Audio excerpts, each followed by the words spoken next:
నిన్నటి రోజున కర్నూలు జిల్లా టీఎం రమేష్ అనే వ్యక్తిని ఎంఆర్పిఎస్ లీడర్ని దుర్మార్గంగా చంపడం జరిగింది. అతను ఒక ఎంఆర్పిఎస్ లీడర్గా ప్రశ్నించకూడదా? ఒక అన్యాయాన్ని ప్రశ్నిస్తే గుంతలో పాతాళానికి తొక్కేలా మమ్మల్ని దళితుల్ని అట్టడుగులు పాతాళానికి తొక్కే విధానంగా ఈ కూటమి ప్రభుత్వాన్ని అంత నిర్లక్ష్యంగా మా దళితుల మీద వివక్షతో చేస్తున్నారు. అంటే దళితులకి రక్షణ లేదు. చంద్రబాబు నాయుడు కూటమి ప్రభుత్వము ఆయన వచ్చినప్పటి నుంచి డిప్యూటీ సీఎం పవన్ కళ్యాణ్ కావచ్చు, వంగలపూడి అనిత మినిస్టర్ ఆమె కావచ్చు, వీళ్ళు దళితులకి ఇంత రాష్ట్ర వ్యాప్తంగా ఇంత అన్యాయం జరుగుతున్నా గలం విప్పలేని ఈ కూటమి ప్రభుత్వాన్ని ఏమనాలి అని మేము అడుగుతున్నాం, ప్రశ్నిస్తున్నాం.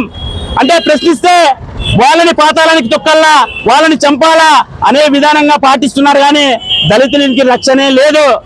అలాంటప్పుడు ఈ రాక్షణ పాలన, ఇలాంటి పాలన పాతాళానికి తొక్కే విధానంగా దళితులు, వామపక్షులు అందరూ ఐకమత్యంతో, ప్రజా సంఘాల ఐకమత్యంతో కలుసుకొని ఈ కూటమి ప్రభుత్వానికి బుద్ధి చెప్తామని చెప్పి ఈ మీడియా ముఖ్యంగా తెలియజేస్తున్నాము.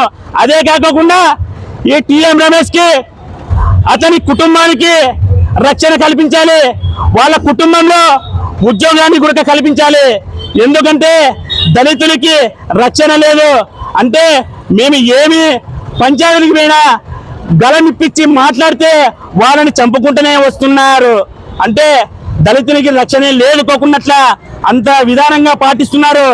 అలాంటప్పుడు తెలుసుకొని ఈ కూటమి ప్రభుత్వము వెంటనే దుండుగుల్ని ఇంతవరకు అవుతున్నా కానీ పోలీస్ డిపార్ట్మెంట్ కూడా వాళ్ళ మీద చర్యలు తీసుకోలేదంటే ఎంతటి వరకు ఇది న్యాయమో అని అడుగుతున్నాం. అలాంటప్పుడు వాళ్ళని వెంటనే అరెస్ట్ చేయాలి. చేయలేని పక్షంలో రాష్ట్ర వ్యాప్తంగా ఆందోళన చేపడతామని చెప్పి ఏపీ ఎంఆర్పిఎస్ తరఫున రాష్ట్ర ప్రధాన కార్యదర్శిగా సాకే ఓప్లస్ డిమాండ్ చేస్తున్నాము. జై భీమ్, జై భారత్.